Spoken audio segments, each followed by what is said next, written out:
আমাদের সংগঠনটা হলো অরাজনৈতিক। কেউ যদি রাজনৈতিক দলের সাথে সংশ্লিষ্ট থাকে তাহলে তার থেকে সেখান থেকে পদত্যাগ করে আমাদের সংগঠনে যোগদান করতে হবে।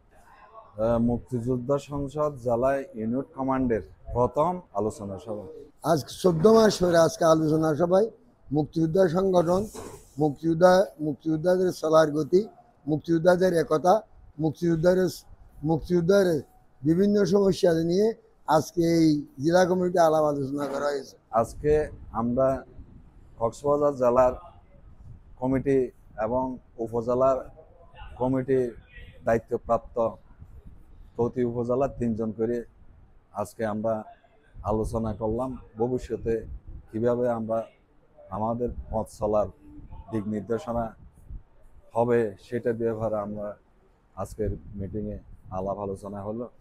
আমাদের মুক্তিযোদ্ধাদের বিভিন্ন সমস্যা যেমন ভবনের সমস্যা এবং অন্যান্য আরও বিভিন্ন সমস্যা সম্বন্ধে আলাপ আলোচনা হয়েছে। সব সমস্যা পর্যায়ক্রমে আমরা প্রচেষ্টার মাধ্যমে সমাধান করার জন্য আমরা একমত পোষণ করে আজকে সভা সমাপ্তি ঘোষণা করি।